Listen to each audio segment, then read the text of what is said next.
Marketing and sales are the most essential part of any business. So we're going to clarify the difference between the marketing strategy and the sales strategy because business is itself is a strategy to make money. So that's why we are just going to understand the term marketing strategy and the sales strategy. जब तक कि हमें इन दोनों के दरमियान difference नहीं पता होगा तब तक हम इनको प्लान कैसे कर सकते हैं, हम इनको स्ट्रेटेजाइज कैसे कर सकते हैं, सो वो चीज़ पॉसिबल नहीं है. So that's why we are going to discuss about it कि मार्केटिंग स्ट्रेटेजी और सेल्स स्ट्रेटेजी में फ़र्क क्या है और ये कैसे की जाती है और इनका मकसद क्या होता है.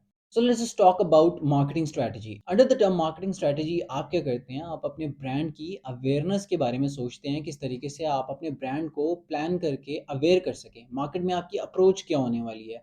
आप किस तरीके से, कौन से पर्सपेक्टिव से अपने प्रोडक्ट को दिखाने वाले हैं? आपने अपने प्रोडक्ट का कौन सा एंगल दिखाना है और किस मार्केट को टारगेट करना है? मार्केटिंग के अंदर आप कुछ चीज़ें हाईलाइट करते हैं, कुछ की पॉइंट्स के ऊपर वर्क करते हैं और वो की पॉइंट्स क्या होने वाले हैं? सबसे पहले आपके पास जो चीज़ें आ जाती हैं मार्केट करने के लिए, आप अपने ब्रांड के अकॉर्डिंगली, अपनी कंपनी के, अपने प्रोडक्ट के अकॉर्डिंगली आप मार्केटिंग चैनल्स को फ़िल्टर करते हैं. मार्केटिंग चैनल्स फ़िल्टर करने का मकसद ये है कि आपने किन वेज़ के थ्रू, किन चीज़ों को मीडियम बना के अपने प्रोडक्ट को अवेयर करना है मार्केट के अंदर.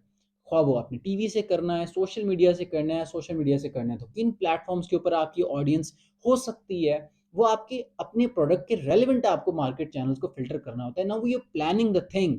Strategy mean planning. So we are planning के कौन से चैनल्स को हम चूज़ करें अपने प्रोडक्ट को मार्केट करने के लिए, अवेयरनेस उसकी बढ़ाने के लिए, लोगों को एंगेज करने के लिए, लोगों के दरमियान उसकी ज़रूरत को पैदा करने के लिए हम कौन से चैनल्स को फाइंड आउट कर रहे हैं.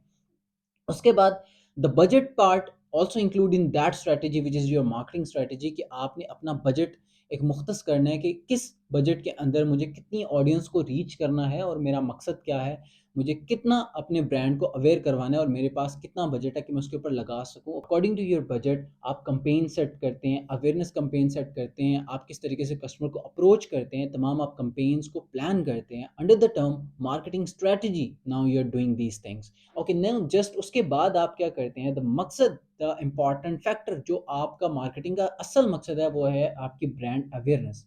यानी आपकी कंपनी की मार्केट के अंदर एक अवेयरनेस हो, लोग आपके बारे में जानें, आपके नाम के बारे में जानें, ताकि वो आप पे ट्रस्ट कर पाएँ. जितना वो आपके बारे में सुनेंगे, जितना वो आपके बारे में देखेंगे, आप ट्रस्ट बढ़ाएँगे मार्केट के अंदर. अब वो कोई फिज़िकल प्रोडक्ट हो, सर्विस हो, कोई भी प्रोडक्ट आपका हो, so the trust part is a important part. आप अच्छे से अगर अपनी मार्केटिंग स्ट्रैटेजी को इम्प्लीमेंट करते हैं, अपने ब्रांड को अच्छे से अवेयर करवाते हैं मार्केट के अंदर, सो आप ट्रस्ट बिल्ड करने में कामयाब हो जाते हैं. और जब आप ट्रस्ट बिल्ड करने में कामयाब हो जाते हैं, सो वो सेल्स में मदद करता है. लेकिन हम सेल्स की बात करेंगे in just couple of minutes. सबसे पहले हम इस चीज़ को क्लैरिफाई कर लें तमाम प्रोसेस को कि मार्केटिंग स्ट्रैटेजी क्या होती है. So I just explain to you कि सबसे पहले आपको क्या करना होता है इन द मार्केटिंग स्ट्रैटेजी. आपको प्लान करना है आपके मार्केटिंग चैनल्स, किन चैनल्स के थ्रू आप अप्रोच करने वाले हैं, आपने अपने प्रोडक्ट का कौन सा पर्सपेक्टिव, कौन से एंगल से उसको मार्केट करना है और कौन सी ऑडियंस होने वाली है.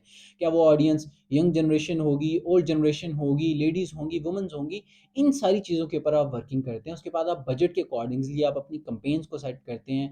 कंपेन्स को सेट करने के बाद आप अवेयरनेस कंपेन्स रन करते हैं. अवेयरनेस कंपेन के रिजल्ट देखने के बाद आप तमाम चीज़ों को स्टेप बाय स्टेप मॉनिटर करते हुए उसके अकॉर्डिंगली मज़ीद प्लान करके अपने टारगेट्स को, अपनी अचीवमेंट्स को हिट करने की कोशिश करते हैं. ये हो गया मार्केटिंग स्ट्रैटेजी का मकसद कि आपने सारी चीज़ें अपनी ब्रांड अवेयरनेस को प्लान किया अंडर दिस टर्म. उसके बाद ये सेल्स डिपार्टमेंट आ जाता है. अब सेल्स डिपार्टमेंट इससे कनेक्टेड ही है लेकिन उसका मकसद कुछ और होता है. अंडर द सेल्स डिपार्टमेंट अब आपके पास सबसे बड़ा टास्क क्या होता है कि आपने अट्रैक्टिव डील्स बनानी होती हैं. बिकॉज़ आपने अब चीज़ों को मटेरियलाइज़ करना है. वो लीड्स जो आप मार्केटिंग के थ्रू आप जनरेट करते हैं, अब आपने उसको मटेरियलाइज़ करना है under the department of sales. अब उसको मटेरियलाइज़ कैसे करेंगे? आपके पास एक लीड आई, आपने उसको कॉन्टैक्ट किया, अब उसको कॉन्टैक्ट करने के बाद आप उसको डिटेल्स बताते हैं about your product, about your packages, about your all the things जिस भी रेलेवेंट आपका प्रोडक्ट हो.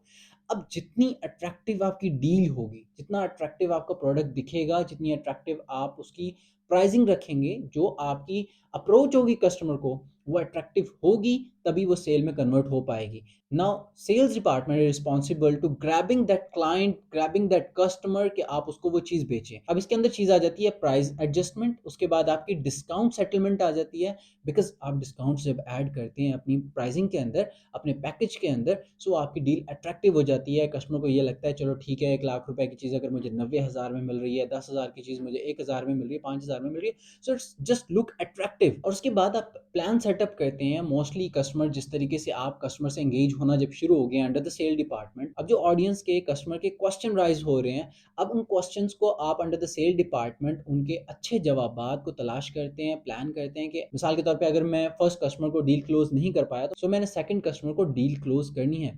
सो ये सारी planning under the sale department होती है। अब इन दोनों का मकसद डिफरेंट है, इंपॉर्टेंट है ये दोनों चीजें। पहले मार्केट करना, फिर जनरेटेड लीड्स को मटेरियलाइज करना, यानी कि सेल क्लोज करना भी मैटर रखता है। और अगर आप इन दोनों चीजों को अलग अलग रखेंगे, इन दोनों को डिफरेंटली डील करेंगे, डिफरेंटली प्लान करेंगे, so it will show you more good results, जो कि आप पहले आपकी प्रोग्रेस है। और अगर आप इन चीज़ों को अलग से प्लान करेंगे, सो आपको ये बेहतरीन रिजल्ट्स दिखाएगी। So that's why we talk about this कि इन दोनों के दरमियान एक डिफरेंस है। Sale department is the different part and marketing department is a different part. So इन दोनों चीज़ों को प्लान करें सेपरेटली। वो अलग बात है कि दोनों डिपार्टमेंट्स, दोनों चीज़ें एक दूसरे से इंटरलिंक्ड हैं, दोनों कनेक्टेड हैं। मार्केटिंग में अच्छा परफॉर्म करेंगे तो ही सेल्स अच्छी हो पाएंगी, लेकिन अगर मार्केटिंग बहुत अच्छी कर रहे हैं और उसके बाद भी सेल्स नहीं हो रही, यानी कि आपकी सेल्स स्ट्रैटेजी में कोई कमी है, आपके प्राइसिंग्स में कोई इशू है, आपकी डील्स इतनी अट्रैक्टिव नहीं है कि कस्टमर ग्रैब नहीं हो पा रहा, so you should work on this. इस चीज़ से आपको पता लग जाएगा मेरा कौन सा पार्ट वीक है। So that's why it is important कि हम इन दोनों चीज़ों को अपने बिजनेस में इम्प्लीमेंट करें अच्छे तरीके से। So that's all for today's video. इंशाल्लाह हम मिलेंगे किसी और वीडियो में। आई होप कि कोई मदद हो सके आपकी, कि मेरी किसी बात से आपको फ़ायदा पहुंचे। इंशाल्लाह हम मिलेंगे नेक्स्ट वीडियो में। चैनल को मस्त सब्सक्राइब कर लें। Thank you so much. Have a great day. अल्लाह हाफ़िज़।